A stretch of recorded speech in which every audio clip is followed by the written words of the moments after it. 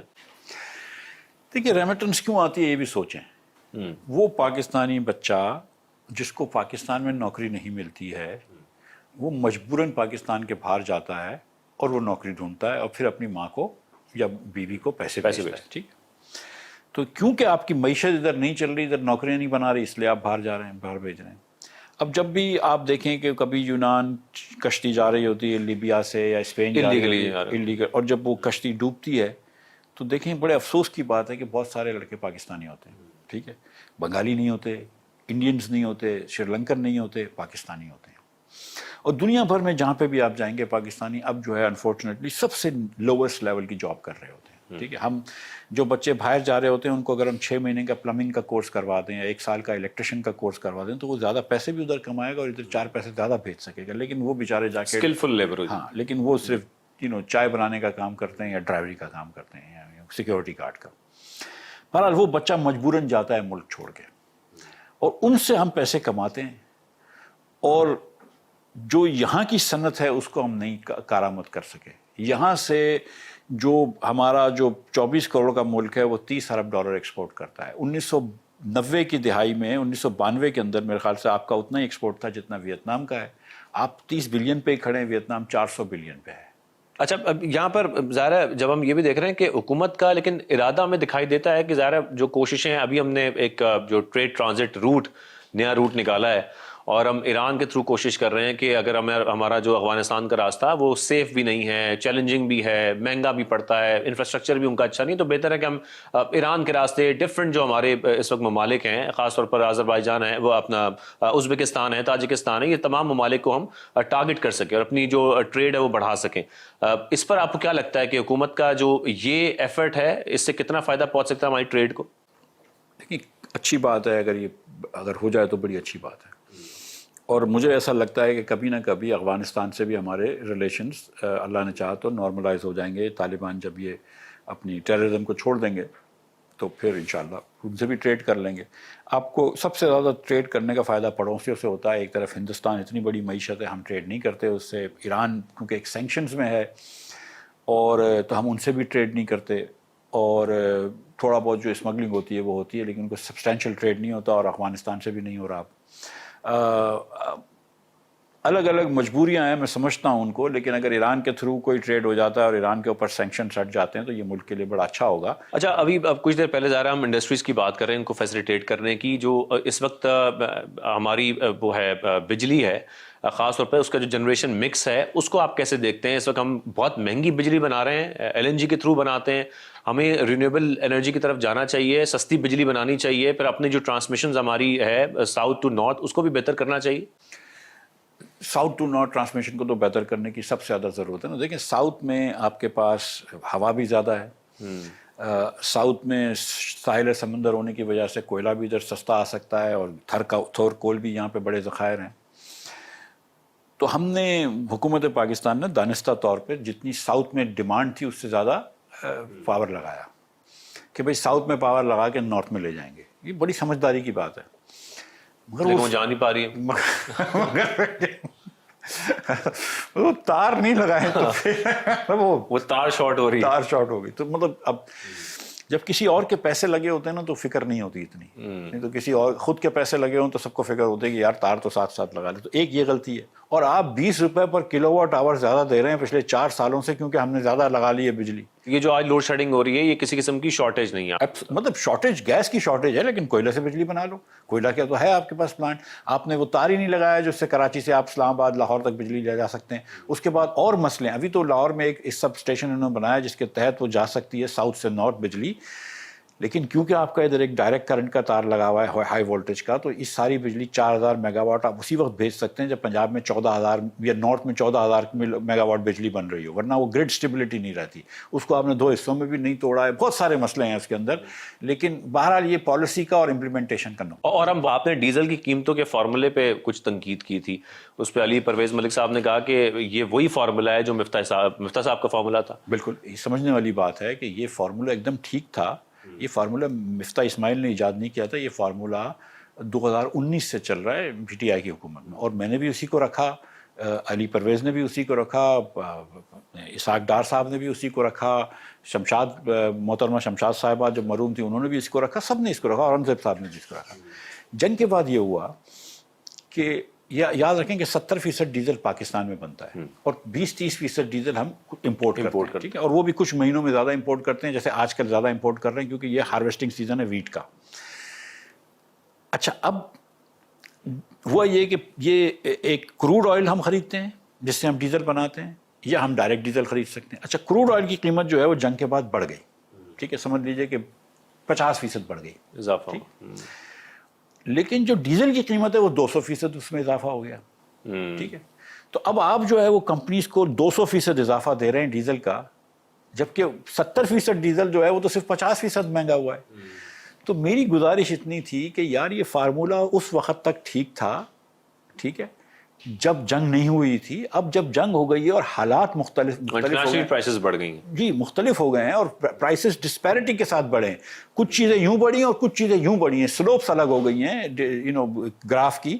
تو کیونکہ حالات بدل گئے ہیں، اور میری بات صحیح نکلی کہ اس کے بعد انہوں نے خود ہی وہ چینج کیا اور ایوریج کو چینج کرا. پہلے 1 مہینہ وہ ڈانٹتے رہے کہ مفتاح اسماعیل صاحب غلط کہہ رہے ہیں اور پتہ نہیں کیا کیا ہو رہا ہے، اور 1 مہینے بعد پھر بات تو سچ تھی. تو لیکن کیا ہوا کہ دیکھیں 7 مارچ سے انہوں نے غلطیاں شروع کری ہیں. وہی جو میں آپ سے کہہ رہا ہوں کہ جب بھی طاقتور طبقہ پاکستان کی عوام سے لڑتا ہے نا، تو اسی لیے تو طاقتور ہے کہ وہ جیتتا ہے. تو پہلے 7 مارچ کو آپ نے پیٹرول اور ڈیزل کی قیمت بڑھائی جس کا کوئی جواز نہیں تھا، کیونکہ کمپنیوں سے بات ہو گئی تھی کہ وہ 15 تاریخ تک دیں گے. انہوں نے جنوری فروری کا مال یعنی کہ وہ مشرق وسطیٰ کی صورتحال کی وجہ سے قیمتیں نہیں بڑھی تھیں.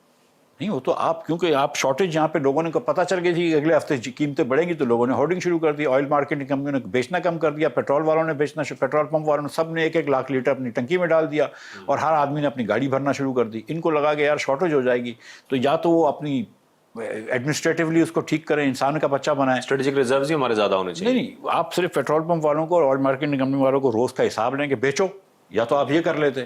آپ وہ نہیں کر سکے تو آپ کو 1 ہفتے کے لیے 50 روپے ٹیکس لگا دینا تھا، تو حکومت کے پاس وہ 20 ارب روپے آ جاتا ہے. میں تو یہی کہہ رہا تھا کہ 1 ہفتہ ٹیکس لگا دو، ان سے تو یہ ایڈمنسٹریٹولی تو ہم نہیں کر سکتے، ہماری ریٹ اتنی اسٹیٹ کی پکی نہیں ہے. 1 ہفتے کے لیے آپ ٹیکس لگا رہے تھے، 20 ارب روپے کما لیتے. آپ نے 1 ہفتہ ان کو گفٹ دے دیا کہ تم ہولڈ کر رہے ہو، تم کو ابھی سے پیسے دے دیتے ہیں. پھر اگلے 2 ہفتے ڈیزل والوں کو اتنا زیادہ پیسے دیتے رہے کہ یہاں تک ہوا ہے کہ 2 ریفائنریوں نے اپنی بورڈ میٹنگ ڈیلے کریں کیونکہ بتانا نہیں چاہ رہے تھے کہ کتنا پروفٹ ہوا.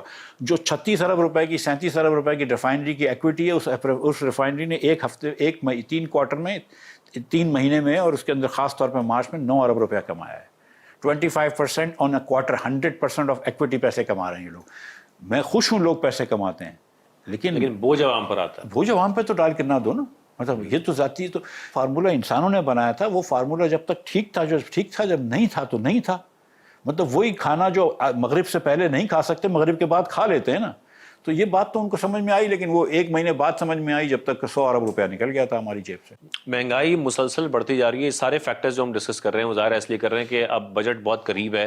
تو مفتاح صاحب اس بجٹ میں پھر ہم تو کہیں نہیں دیکھ رہے کسی قسم کا ریلیف کوئی عوام کو مل سکے گا، نہ پیٹرولیم کی صورت میں، نہ جو ہم بجلی کی صورت میں دیکھ رہے ہیں. مطلب کہاں پہ ایسی پاسبلٹی بنائی جا سکتی ہے اس بجٹ کے اندر کہ عوام کو کچھ ریلیف ملے، ایک مڈل کلاس کو ریلیف ملے؟ دیکھیے مڈل کلاس کی سوچ جو ہے نا، یہ آواز حکومت کے ایوانوں تک نہیں پہنچتی ہے، لیکن بڑے بڑے بزنس مینوں کی آواز پہنچ جاتی ہے. ٹھیک ہے، پی بی سی کے بڑے بزنس مین ہوتے ہیں، بڑے بڑے ایکسپورٹرز، ایپٹما کے بڑے بزنس مین، یہ فیڈریشن کے لوگ یہ پہنچ جاتے ہیں. جب پچھلی مرتبہ بھی یہ شہباز شریف صاحب کے پاس گئے تو انہوں نے کہا کہ آپ ٹیکس ریٹس کم کریں، یہ تو گزارا نہیں ہے. اور اس میں انہوں نے نوکری پیشہ لوگوں کے لیے بھی بات کی کیونکہ ان کی کمپنی میں نوکری پیشہ لوگ کام کرتے ہیں. شہباز صاحب نے کہا ٹھیک ہے ہم آئی ایم ایف سے پوچھیں گے. آئی ایم ایف پوچھا، آئی ایم ایف نے منع کر دیا. وہ تو ظاہر ہے ان کو پتہ بھی تھا کہ آئی ایم ایف منع کر دے گی. جب مجھے پتہ تھی تو شہباز صاحب کو تو ظاہر ہے پتہ تھی. آپ کو اگر آئی ایم ایف کے پاس جا کے یہ پوچھنا ہے کہ 1000 ارب روپے کا میں ٹیکس کم کر رہا ہوں تو آپ یہ نہ کہیں کہ میں 1000 ارب روپے ٹیکس کم کر کے 1000 ارب روپے کا اخراجات ادھر ہی رکھوں گا اور خسارہ بڑھا دوں گا. آپ یہ کہیں کہ میں 1000 ارب کا اخراجات بھی کم کر دوں گا تو خسارہ نہیں بڑھے گا. اگر شہباز شریف صاحب اور محمد اورنگزیب صاحب IMF کے پاس جاتے ہیں اور یہ کہتے ہیں کہ دیکھو یہ 2000 ارب روپے کا یا 2500 ارب روپے کا ہم نے اکراس پاکستان صوبے اور وفاق مل کر اخراجات کم کیے ہیں اور اس 2.5 ارب کے سامنے ہم 1500 ارب روپے کا ٹیکس بریک دینا چاہتے ہیں تو کوئی منع نہیں کرے گا آپ کو. تو آپ لیکن یہاں پہ کیا ہے کہ آسان یہ ہے کہ خرچے وہی رکھو اور بول دو یار IMF کی مائی نے منع کر دیا. اخراجات کم کرنا بہت ضروری ہے. ہمارے ساتھ ہی رہیے, ایک بریک شامل کرتے ہیں, واپس آتے ہیں, مفت صاحب سے پھر مزید گفتگو کرتے ہیں. Welcome back. مفتاح صاحب, نجکاری کی جب ہم بات کریں, اس کی پلاننگ کی, پھر رائٹ سائزنگ کی, یہ سارے حکومت کے اپنے پلان ہیں. PIA کی نجکاری ہم نے دیکھی ہے کہ وہ کامیابی سے ہوئی ہے, لیکن آنے والے وقت میں پاور سیکٹر کی نجکاری کتنی ضروری ہو چکی ہے اس وقت؟ دیکھیے, میں سمجھتا ہوں کہ پاور سیکٹر کی نجکاری بالکل لازم ہے حکومت پہ کرنا اور بہت ضروری ہے. اور جو پاور سیکٹر میں 1800 ارب روپے کا سالانہ نقصان ہوتا ہے, اس کی ایک بڑی وجہ یہی ہے کہ حکومت جو ہے اس میں چوریاں نہیں روک سکے آپ, حکومت میں آپ لائن لاسز نہیں روک سکے, اس میں آپ ٹرانسمیشن ڈسٹریبیوشن لاسز نہیں روک سکے. تو آپ اس کو نجکاری کر دیں گے تو اچھی ہو جائے گی. ہم کو کون سی اچھی سروس مل رہی ہے؟ نہ ہم کو سستی بجلی ملتی ہے, نہ ہم کو وقت پہ بجلی ملتی ہے, نہ ہم کو سستی گیس ملتی ہے, نہ ہم کو وقت پہ گیس ملتی ہے. تو اس ہم کو حکومت میں رکھنے سے کیا فائدہ مل رہا ہے؟ ہم کو نجکاری تو بالکل کر دینی چاہیے. مفتاح صاحب, FDI کو لے کر ہم جب دیکھتے ہیں کہ مجموعی طور پر جو صورتحال ہے وہ کوئی اچھی نہیں ہے. ایک مہینے کے بارے میں اچھے نمبرز دیے جاتے ہیں حکومت کی طرف سے یا جو بیورو آف اسٹیٹسٹکس ہے اس کی طرف سے دیے جاتے ہیں, تو اس کو ہم یہ نہیں کہہ سکتے کہ ہماری FDI جو بہتر ہو رہی ہے. FDI کیوں بہتر نہیں ہو پا رہی, کیوں فورن انویسٹمنٹ ہمارے یہاں نہیں آ پا رہی؟ اور پھر جب ہم کچھ دیکھتے ہیں کہ ایک ایسے وزیر کی اسٹیٹمنٹ بھی سامنے آتی ہے, محسن نقوی صاحب کی اسٹیٹمنٹ بھی سامنے آئی کہ جو باہر پاکستان کا پیسہ پاکڈ ہے اس کو بھی اگر پاکستان لایا جائے تو ظاہر ہے اس سے بھی بہت بہتری آ سکتی ہے. تو یہ آپ کو لگتا ہے کہ جو سگنلز دیے جاتے ہیں انویسٹر کو وہ کانفیڈنٹ سگنلز ہونے چاہیے, کنفیوژن والے نہیں ہونے چاہیے؟ دیکھیے, FDI تو کبھی بھی نہیں آئے گی پاکستان میں اگر لوکل پاکستانی انویسٹ نہیں کرے گا. آپ حالات اچھے کر دیں پاکستان کے تو انویسٹمنٹ آئے گی.